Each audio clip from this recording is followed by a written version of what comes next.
to colleagues. And Claire, if you'd just like to say next slide, I'll advance them. Okay. Shall I kick off, Claire, and you jump in if there's anything that I miss or that's really important that we need to share? Does that sound okay? Yeah, that's no problem. Okay, so if you flip onto the next slide. So morning everyone, and thanks for coming. So we're here to talk about the VCSE grants that we've made available to support our work around living well. So living well is a new model of mental health care. We had conversations with an organisation called the Innovation Unit a couple of years ago because we were really interested in some work that they'd done in Lambeth, where they'd reshaped the whole approach to mental health. And we were kind of keen to learn about how we might do some of that in Salford.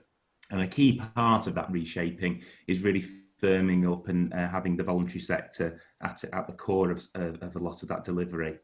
And one thing led to another, and we ended up being picked as one of 4 national sites to work over a 3-year period with the Innovation Unit to redesign our mental health systems.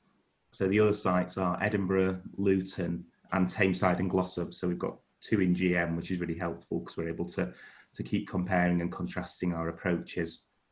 Our focus is around, as I say, redesigning adult community mental health care, and particularly that group of people who are often seen as too complex to be managed in primary care, but not necessarily hitting the criteria and eligibility for secondary care.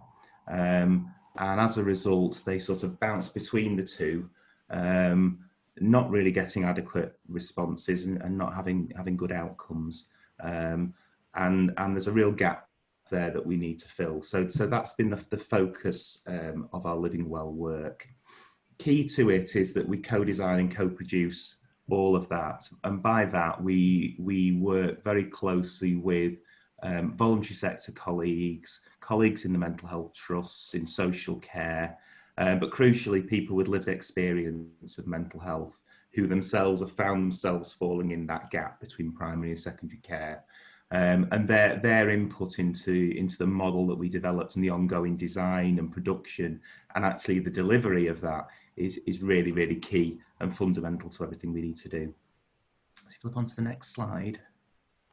So some key principles, and we co-produced these, but particularly the people with lived experience had some very, very strong views as to how we needed to proceed when we started this work, which was, I think our first meeting was December 2018. So we're about 18 months into it now. So no decision about me without me was really key. People wanted to make sure that they weren't just sitting around to be consulted when we've made decisions, that they want to be involved right at the design and the shaping of that.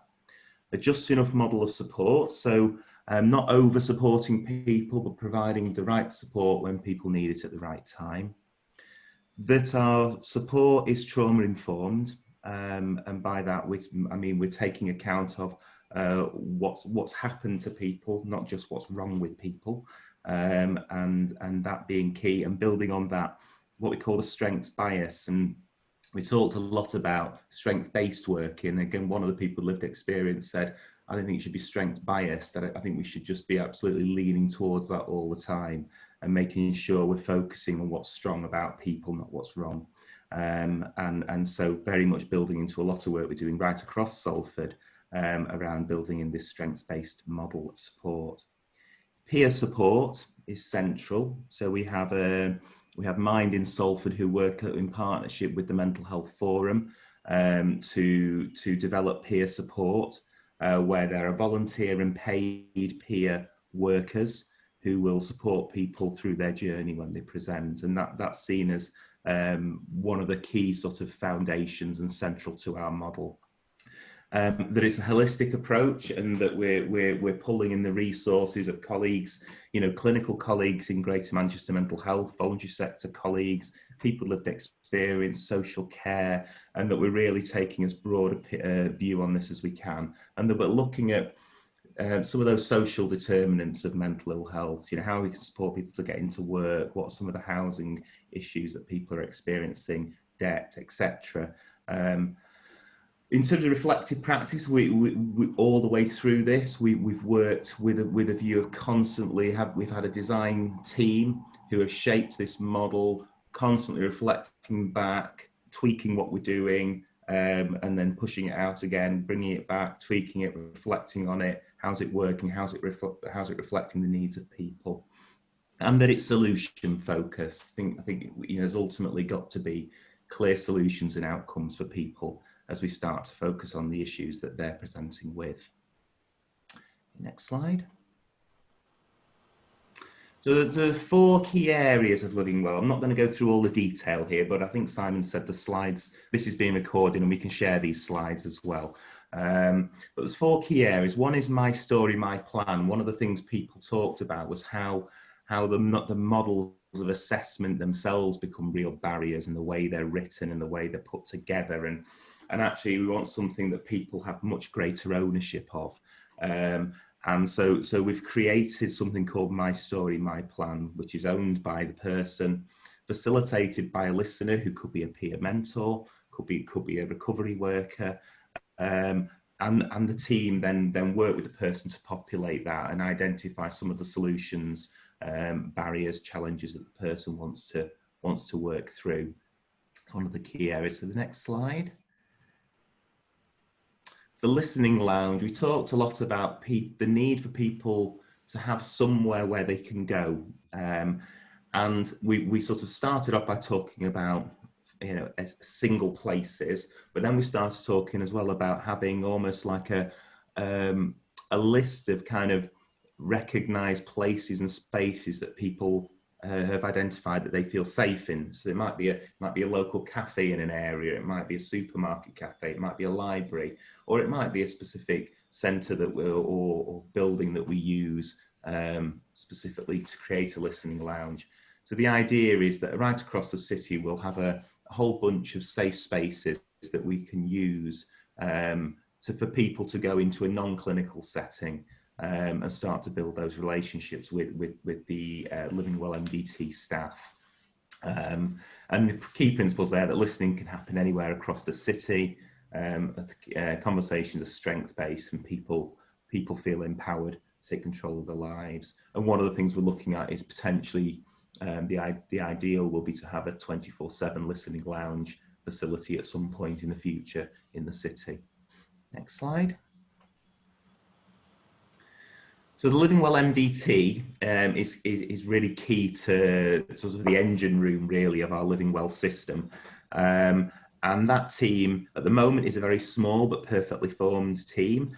It's made up of a team manager, an OT, a social worker, a CPN, recovery workers from the voluntary sector. We'll be having a volunteer coordinator in there, peer mentors, consultant psychiatrists. So there's a whole bunch of different colleagues from different parts of the different organisations working together in one MDT. And we're piloting this at the moment in Broughton, and we'll be piloting it's probably for the remainder of this calendar year, with a view to hopefully then rolling out to other areas in preparation for probably April time. Still as part of a pilot, still as very much of a testing, but yeah, the Living Well team is crucial really to how we work. And I've just noticed one of the other key principles there was around people feeling that they don't have handoffs. That was one of the key things people fed back to us early on, was that people hating the term signposting because it almost feels like you're being told to go somewhere else.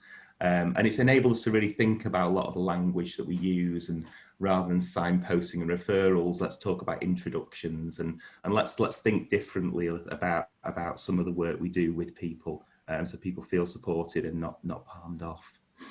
Okay, next slide.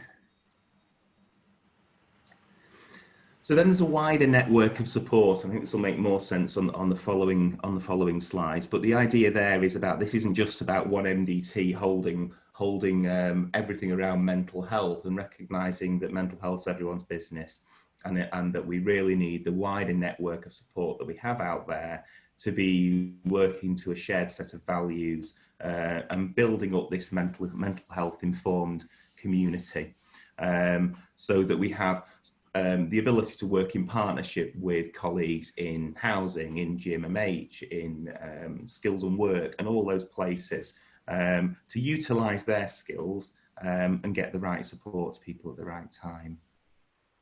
So next slide. So this was our early model, which it does look very busy. But if you mention, I mentioned the MDT, so you can see the MDT in that blue sort of blue bit. The person very much at the centre, and their own personal support network, and how the MDT then works around them to work in partnership with the immediate network of support that's out there, but also the wider community. I mentioned earlier about reflective practice, and we keep coming back to this and tweaking it and changing it. So the next slide is the latest version of this, and the idea here, this is very much our future vision, not currently what we have because we're still piloting, but that people will be introduced into the MDT, have that conversational assessment with people, again trying to not use terms like triage and things like that, but having a conversation with people, and then the team being able to work out who's best placed to support the people as they're presenting. Outside of that, the idea here will be that we'll be creating a single front door for mental health. So everything else will sit behind that. That initial conversation will be had in the MDT. What will sit behind that are things like the community mental health teams, crisis pathways, access to psychological therapies, etc. We've put Wellbeing Matters in there as well, because we think the relationship with Wellbeing Matters is a really crucial one, both in terms of receiving referrals from Wellbeing Matters, but also supporting people to access Wellbeing Matters as well as they move out of the MDT support. So go on to the next slide. So one of the things we did really early on with Living Well is we, once we've identified the group of people who we wanted to support, and as I say, that's that complex group between primary care and secondary care, we wanted to understand, well, what are some of the barriers and issues that those people are experiencing? So we did some ethnographic work with, which was a new word on me, but with people, where we spent a lot of time with about a dozen people to get a bit of a sense of their life, what their life looked like today, where had they come from, what's happened to them during their life that's resulted in them getting to this point. And it was amazingly insightful piece of work in terms of enabling us to keep going back as we're going along and we're sort of developing things. We keep coming back and saying, well, what would that mean to that person? What would what we're doing mean to have addressed this situation that this person experienced? And we ended up putting people's lives on a bit of a timeline where we could identify the highs and also identify the lows, and what were some of those things that happened to people that perhaps we might have been able to prevent if we'd have had the right type of support in at the right time. And some key themes popped out as areas where it would be good to get in there with some additional support and interventions. And they're the priority areas that we're looking for ideas from you guys on, really. So loss, substance misuse, and family and carer support. I'll go through each of these in a sec with a bit more detail. So we're giving grants of up to £70,000. That'll be for an 18-month project, because with the Living Well project, everything runs until the end of March 22. So all the staff in the MDT are currently funded up to that point.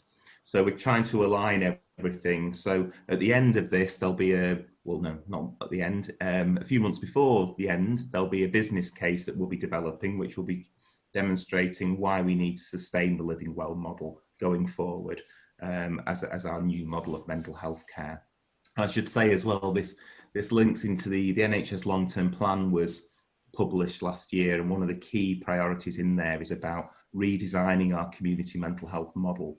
So it was really timely for us because we'd already started this work with Living Well, and then that came in as an absolute must-do for localities. So it's really helped strengthen the need for us to do this, and hopefully will help strengthen the financial ask that we make at the end of this to sustain what we've done. The 3 priorities are aligned to the Living Well model, and they'll work as an integral part of that Living Well system. So there'll be services that the Living Well team, at the first instance, only the Living Well team will be referring to. So it's very much a resource that will sit there. So if you think back on that, that first diagram I showed with the blue sort of inverted C of the MDT, and then the next bit outside, that next bit outside is where these services would be. So there'll be a direct referral point when people are coming through who are needing some support from those areas. Flip on to the next slide. So, and one of the things I should say as well, we'd identified all those 3 areas before the COVID crisis, and you know, when you know, and obviously we paused quite a few things, and when we picked them up again, we looked at them through the sort of COVID lens, and actually they're more important than ever. And some of those, the key support, we know people will be experiencing huge loss over this period, and by that I don't necessarily just mean losing loved ones, but also people have been losing a sense of purpose. People have, you know, that we know that there's likely to be a recession on the horizon. People will be losing work, people's finances, houses, relationships will be under threat. And I think that's why we wanted to have it broader than bereavement and actually think about the impact of loss. So it's really what we're looking for is organisations thinking about how they might provide support to people affected by a whole range of losses or bereavements that have come about. So yeah, we said there it could be relationships, job, role, identity, and that was one of the key things that, as I say, when we looked along people's timelines, that we thought that there was something there which, if support was offered at the right time, people might have had some different outcomes a little bit further down the line. That's loss. So substance misuse, again, you know, looking through a COVID lens, we, you know, some evidence around people misusing drugs and alcohol more during this period, and again, really thinking about the support for people. And I think, again, it wasn't so much the people who, so in Salford, if we have people known to our community mental health team, and they're also known to our substance misuse service, Achieve, then they're both known to GMMH, and there's a dual diagnosis pathway that people can be supported along. But if they're not known to one or other of those services, it's less joined up. And I think, particularly thinking about the group of people who are misusing drugs and alcohol, who might be known to Achieve, might not be known to Achieve, but certainly aren't known to this community mental health team because they're part of our Living Well group. How can we better support the needs of that group of people as they present, and it very much working in partnership with Achieve and the range of voluntary sector services that work within drugs and alcohol, but as a specific resource for people who are coming through our Living Well MDT. So when people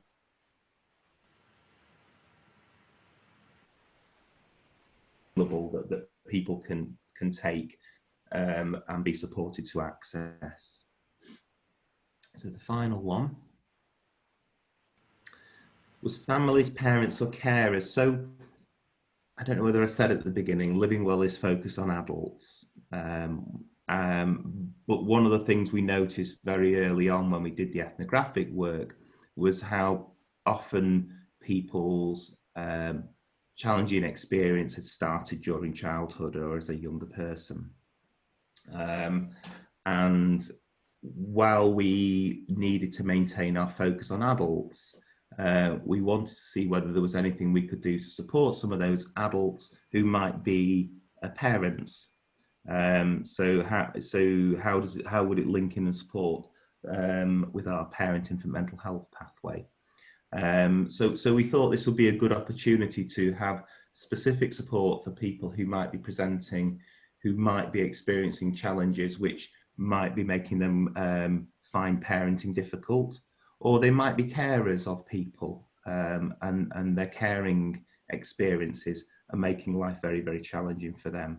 So I think we wanted just to think, have an opportunity to think a little bit broader, and very much sort of breaking the cycle of poor mental health between adults and children. Okay, next slide. So for all the priorities, the project's going to, well, the substance misuse one in particular, work closely with Achieve, but all will work very closely with the Living Well multidisciplinary team. So referrals will only come via that Living Well team. At the beginning, we'll monitor that. If we're finding that that referrals just aren't coming through enough, and we've set up these services and the services just aren't getting enough referrals through, we'll obviously monitor that. But we'd want to have it as a protected resource for the Living Well MDT in the first instance. There's project monitoring on a monthly basis, which I know Chris is going to take us through in a sec. And that all projects will run, as I say, until the end of March 22. So ideally for about 18 months. Again, Simon will run through the timescales we're working to in terms of awards, but it'll probably be just shy of 18 months, hopefully. Okay, the next slide. Okay, so I think I'm handing over to Claire or Chris for this one. Can't remember. Yeah, so it was just reinforcing really some of the things that you said, so that the requirements for these grants are meeting that group of people as part of the Living Well programme who often fall between primary care and secondary care mental health services. As you said, the timescale for that, we're probably looking just shy of 18 months, so running until March 2022. And about the referral process initially, at least at first, coming through the Living Well team, although we'll keep an eye on that in terms of what capacity the services have. And then just to say that evaluation will look to follow our Living Well light processes. So as part of the Living Well programme, we have put together quite a robust evaluation framework, which looks at being able to really get a good understanding of how the programme works to help us build that kind of case for continuing the Living Well programme. So the evaluation for the grants process is very much going to be mirroring that evaluation process, so that we can really sort of see how those people coming through the services align. So Chris, I think you're going to give us a bit of an overview of the evaluation process.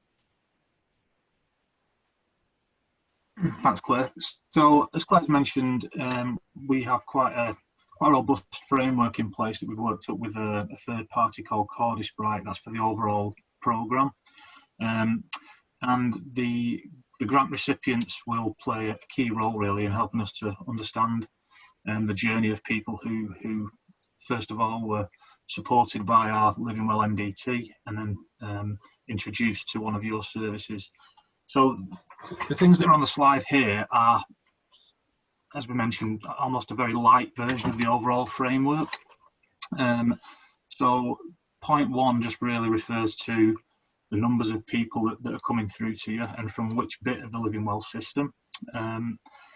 Points 2 and 3 are really just standard reporting requirements that we ask for, and that's just to keep an eye on some of the qualitative aspects of the services that you'll be delivering.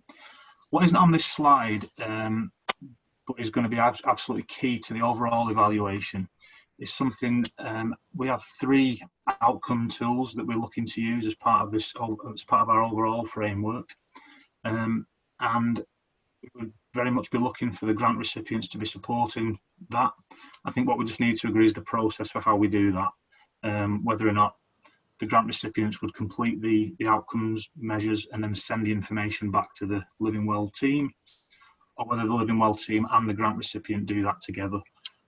But again, we can send those we can send those documents and those outcome tools out when we send these slides, so that everyone has a sight of them. So in a nutshell, that's really what we're looking for in terms of the evaluation. I'm not sure who I'm handing back over to. It's to me, thanks. Just to say, it might be really helpful as well, just to let people know the ethnographic research that Judd talked about at the beginning. That's something that we'll be looking to continue on with throughout the Living Well programme. So we may have some external resource to help us to do some of that ethnographic research. So it might be that we work in partnership with the successful grant organisations to hear people's stories about how they've got to the point of what's happened in their life and how they've come to access your support, and what that support's been like for them. So just as that will be part of the evaluation process as well. Great. Thanks. And it's over to myself now to just say a little more on monitoring and evaluation. These grants are a little different to the grants we typically give out at Salford CVS, in that it's very much the projects that are funded are very much part of this wider Living Well programme. And there is some direct reporting, as Chris has gone through, to that Living Well system. However, we provide some wraparound support for these grants in just doing some fairly standard narrative reporting on the activity. And we collect that through a simple report form and having either a face-to-face meeting, if we can do that at mid and end points, or whether we do it remotely. And an additional proposed piece of work is to provide some learning in terms of partnership assessment, because this has been explained. This is new. This is a pilot.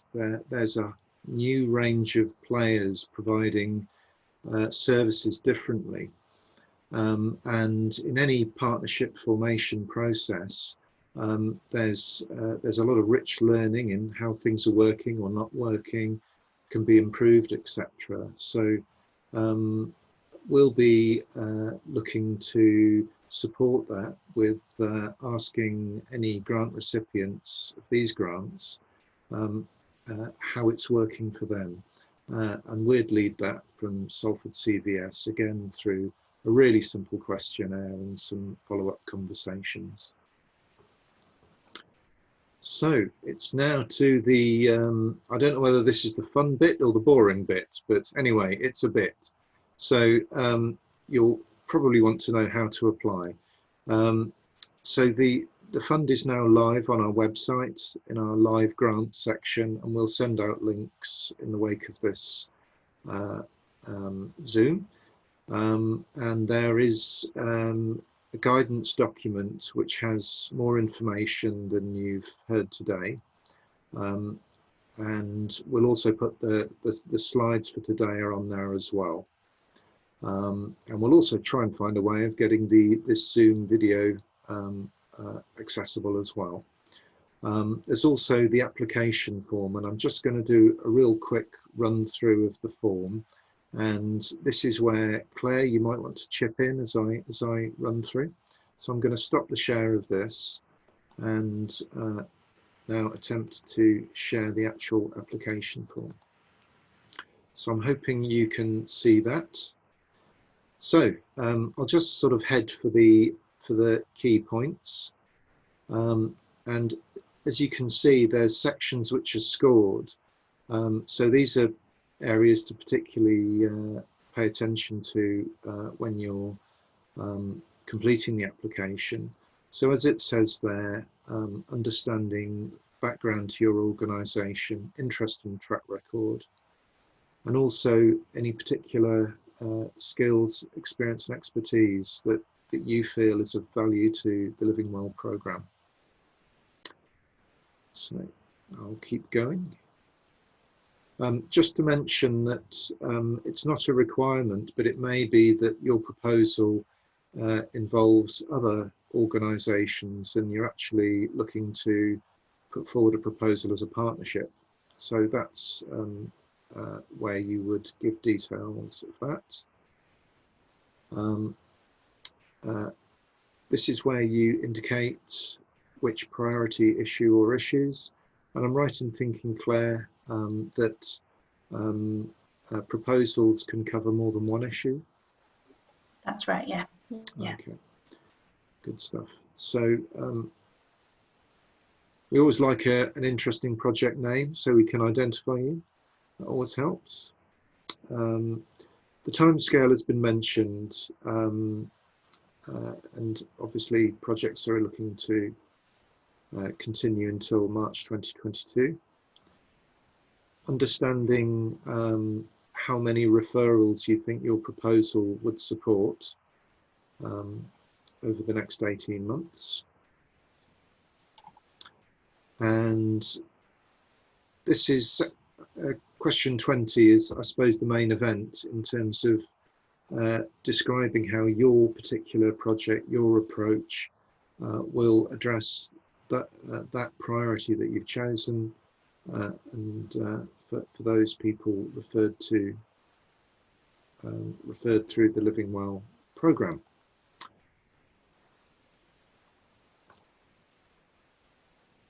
So 21 is the real sort of practicalities of what, where, when, and how. Just to give a flavour of what the detail of what that will look like. And this next question is really sort of key to the whole sort of Living Well approach. Is that sort of co-creation and involving those with lived experience of mental health difficulties to how they've their experience has fed the shaping of your approach, and also looking at wider equalities representation and how those who've maybe less well served by mainstream services, how their input has been gained to shaping this proposal.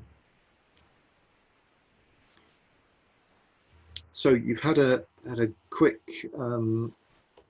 introduction to some of the evaluation monitoring that's required through this, and you I'm sure will have some monitoring and evaluation processes yourselves, and how you'd see those integrating with what's required under the these Living Well programme grants. It's always a fun question, this one. The how will activity be sustained beyond the end? As Judd has mentioned, there will be a business case put together, but we obviously invite you to give any details of any other resources that you might be able to motivate to support this work. And here's the extra fun bits, the budgets. You're looking for up to £70,000. How does that break down in terms of the items that you're going to need to deliver the project? So it's relatively simple. Description with calculation, the total cost and the amount that you're looking for from this programme. Match funding isn't a requirement, but it's just good to know if any match funding has been secured, and there's a section at the bottom where you can detail that. And there's a bit of budget guidance, because we probably handle 400 to 500 applications every year, and one of the main problems that we have arising with applications is unclear budgets. So if there's some examples there of giving breakdown of calculations and clarity. So I'm sure you're all experts at breaking down budgets, but please tell us in an application so the assessment panel can see what's being requested. we need some evidence of policies, which are outlined there. And finally, we need you to sign it, but not physically. You can just put your name in. In the days of COVID, we're not going for real signatures in that sense. And there's the closing date there.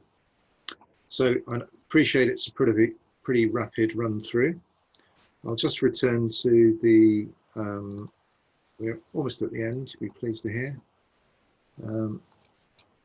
Final slide in terms of how to apply. So the guidance notes and form and this presentation is online at that URL. In terms of any assistance you might need through the actual form, that's where you'd contact ourselves at Salford CVS. And our offices are remaining open, although we've got a skeleton staff team in at any one time. They're in regular contact with everyone, so you can reach us through that. The closing date is just in September, Wednesday the 2nd at 12 noon. We've currently scheduled the actual assessment panel for the following week, so we're hoping to inform applicants by the following Friday. Details are on the website of when we'll be informing people. So it'll be by mid-September that we'll inform people. There's then a bit of paperwork to do, accepting the grant offer, and we'll then issue an offer letter from CVS, and your activity can commence from the date of that offer letter. But obviously there tends to be lead-in time to any project going live, so that's fully recognised. So it would be almost certainly be around late September, early October that money would hit any bank accounts. So it's worth thinking that through in terms of lead-in times and commencement of the project. So that concludes our presentation. And I'm now going to pull up the chat box, and I'll Simon, I just want just something I forgot to mention was sure. When we did the VCSE grants, this is the 3rd year of doing the mental health grants. So what we did in Salford was we were allocated some investment from GM for our mental health transformation fund. And we made the decision in Salford that we wanted to ring fence that just for the VCSE sector to assist our mental health work, because our statutory sector was getting investment via other routes. And what we've done in the past is also have a small grants pot, because we're recognising not all organisations feel that they want to or are able to sort of manage such larger allocation. We are still doing that with a focus on suicide prevention. And we're going to launch that on World Suicide Prevention Day on the 10th of September. So it's just to let you know, there will be small, for those of you who are more leaning that way, there will be small grants of up to £10,000. I think we've agreed 5 projects, but we'll let that nearer the time, with a specific suicide prevention focus. Just wanted to let people know that. Great, thank you. So we're now on to any questions. So I'm just looking in the chat box in the first instance, and there's a question from Stephen Jones, who's asking, is self-referral also acceptable? So I don't know who'd like to take that. I can take that. Yeah. No, not at the outset. The plan will be when we fully roll out the Living Well service, that absolutely people will be able to refer and have access into the Living Well MDT. But for the case of the pilot, we'd want to protect the resources that we're going to award to, so that they can manage demand through the MDT. So people coming through will come through the Living Well MDT. So no, not in this phase. Okay, thank you. So it's now an opportunity to ask any questions of Judd, Claire and Chris, and myself. Now, if you're not familiar with Zoom, if you go to the bottom of your screen, you'll see there'll be a pop-up set of icons, and one towards the right says reactions, and there's a sort of, I think it's a clapping hand, but we'll go with the clapping hand for now. So I'll demonstrate now. So if I click on that, I get a clapping hand in my top left corner of my screen. So if anyone has a question, can they use that, or if that's not working for them, physically raise their hand and I'll try and spot it. So I can see Una's asking a question. So we'll start with yourself, Una. If you'd like to come off mute. And thanks for the presentation, guys. It's really been very thorough, very informative. It's a question really on the system of referral, because we do work with a number of organisations in and around the Salford area, but is there a list of organisations that are on or connected with your Living Well referral process, if you know what I mean? Yeah, so at the moment, it's, as I said, it's quite a small multidisciplinary team at the moment working in Broughton, but the idea is that we'll roll out. So while we'll, you know, I guess if these projects are launched in, let's say, autumn time, there might still be a Broughton focus there, but the expectation would be that it'd be citywide.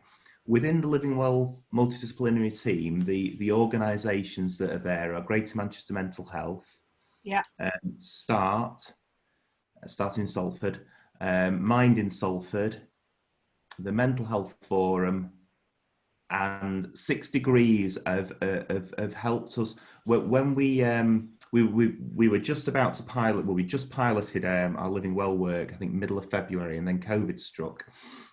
So we decided just to press pause on it for the time being, because it was only just getting started and we needed to put people in different parts of the system.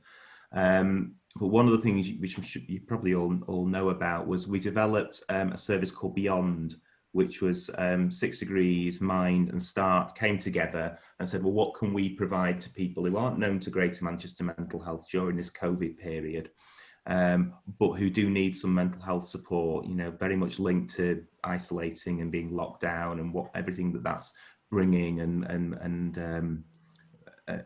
bubbling up for people. So we've agreed to extend that funding for Beyond for a further 12 months. So 6 Degrees will be a key part, and Beyond and Living Well at the moment, they're kind of like two separate circles, but I'm kind of seeing like a full lunar eclipse at some point, and the two very much coming together, and Beyond providing some of those, particularly some of those digital well-being interventions that the Living Well MDT will then have at its disposal.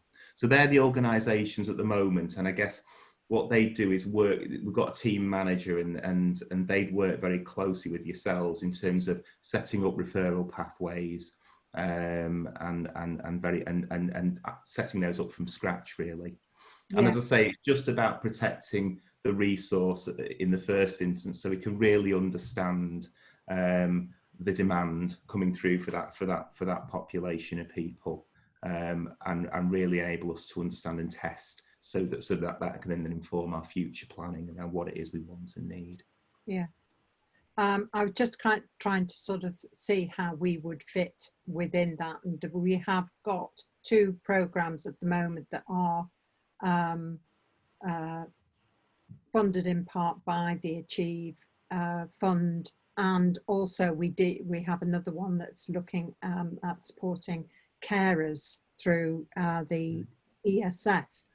So we're quite used to the rigorous process of you know, evaluations and monitoring and all of that process. We're in the process of developing one for people in the performance and music world who've experienced massive crisis, and most of the research that we've had at the moment it's all around mental health.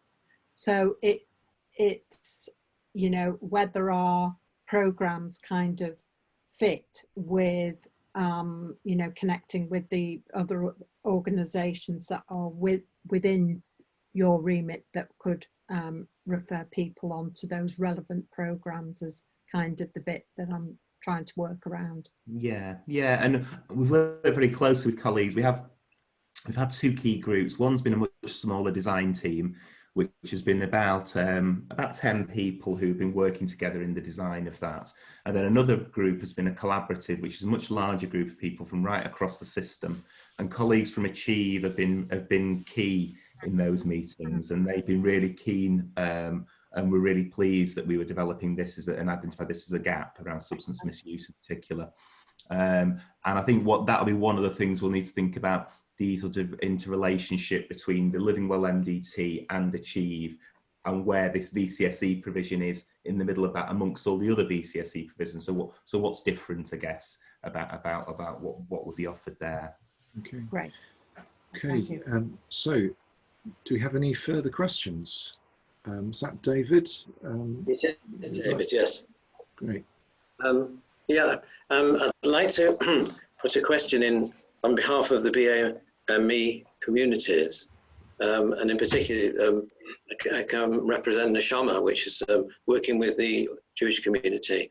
And I'm concerned about people feeling we would like to access services, but as you probably appreciate, there's a lot of suspicion, a lot of sort of cultural issues, and whether people will then go on to allow themselves to be processed through the MDT. It might be a barrier that actually prevents people getting through. That's what I was concerned about. Is that a concern, or is that something that you're aware of? Well, I think both. I think the purpose of the pilot is very much to understand what works and what doesn't work for the populations that we need to serve. And I think, you know, particularly given that we're starting in Broughton, one of the key groups we'll be obviously wanting to work with is the Orthodox Jewish communities that are there, and how we can support the infrastructure that's already existing, and work very much in partnership. So no, I think it's a concern. It's something that we are very mindful of right at the start. So we've had it with Claire's developed an equality impact assessment to very much guide our work as we go through, and it not be one of those documents that you do at the beginning and then sort of gathers dust and you then look at the end, but very much that we have set milestones where we review. We say, so what we're learning about what we're doing, we've identified these potential impacts on different parts of our community. How is that shaping what we're doing? And what do the referral pathways look like, and who are the people presenting for support, and who aren't the people presenting for support? So absolutely, I think that's very much built in, and certainly the luxury, I guess, we've got with this piece of work is because it's part of a 3-year lottery program with the innovation unit. We've got their expertise to help oversee that and the learning from other sites. But we've also got the time to properly pilot. And I think sometimes we end up piloting something, but then having to do that in a very short space of time. And what's been really, really valuable thus far in this program is the ability to really learn and shape and reflect back and tweak it and keep going back and developing the model, so it does meet the needs of the populations that we need to be reaching. If we were to show interest, what would the next step be? We would put an application in, and what would the next step be after that? So Simon's probably best to answer that. I think it goes back to the process he was referring to before around the applications would go in.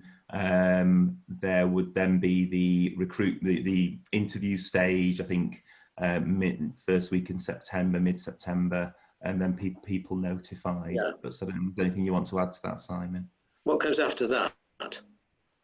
Okay. After that, in terms of, let's say there is approval and there's a funding, but then, what is the next step after that for an organisation? So the funding would be then awarded. Yeah. And the panel will be made up of commissioners. I think Claire's on the panel. No, colleagues from. I'm talking about after the award has been granted. Yeah. Then what happens to an organisation? What is the organisation's next step? Okay. Something from my organisation, let's say. What would we? So that would be then sitting down with the MDT, yeah, and working out referral pathways. Right. Okay. So that's where the issue about barriers and so on might come in. Absolutely. Okay. Yeah, I understand. Thank you. Okay. Great. We've got, okay, I can see another question coming in there from Jane. Would you like to come off mute, Jane?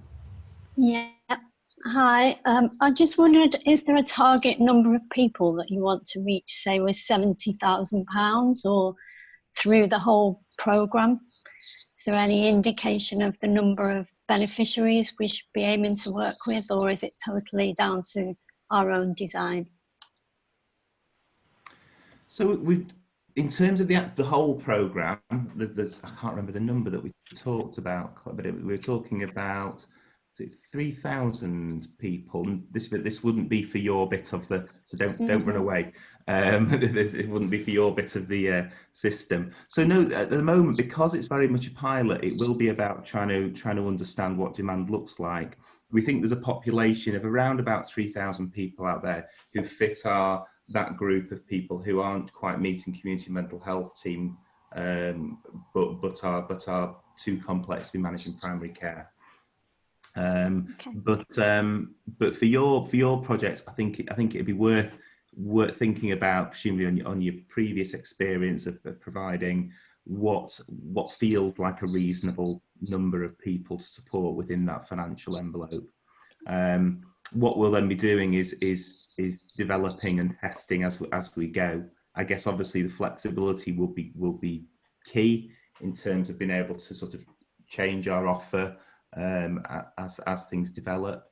But I guess what it will all be doing is working to a point, as I mentioned before, around ultimately pulling together a business case which sort of says this is what our living well system needs to look like going forward. And that might mean some of the things we are launching today we don't do, because we might find at the end of this actually there isn't the need and demand there because people actually seem to access this other thing that's out there, or it might mean actually what we need is twice as much as what we thought. So it's very much helping us test that out, but giving the MDT that resource to actually be able to refer people to and have that work in that sort of solution focused way.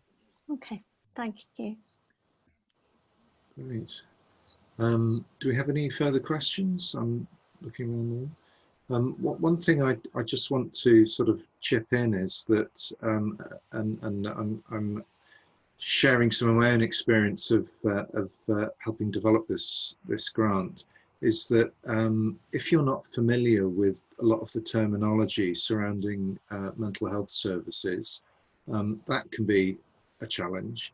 And also there's a whole new language that's emerged around living well. So I'm still at Living Well School with regards to that. So if you have any if there's any and problems with understanding of what's proposed, do get in touch with us at Salford CVS. We might not know the answers immediately, but we can help you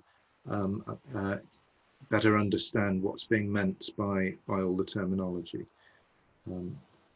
So I'd encourage you to do that. I don't know whether want to just briefly mention that that with some of the smaller grants that were awarded last year, certain BAME led organisations have been supported, and they're supporting the Living Well model. So Warm Hut, Joma and Yemeni Community Association are supporting the Living Well model, but clearly there's the Orthodox Jewish community isn't being supported in that way. What I would also say is that at Salford CVS we have a number of grants that will be going live over coming months across a variety of issues. Wellbeing Matters was described as one of those. So mental health support is one of the areas that last year we supported through what's called a Neighbourhood Impact Fund. So do keep a lookout on our live grants page for other grants which have direct overlap with mental health. So any further questions before we wrap up? So are there any final comments from Claire, Judd or Chris? I'm getting shaking heads there. So I'd like to thank you all for coming and sparing the time. And as I say, do find the resources on our live grants page. Do get in touch if you've got any questions. And if it's for you, we really look forward to receiving your applications. So thank you. See you soon. Thanks everyone. Thanks everyone. Okay. Thank you. Thank you.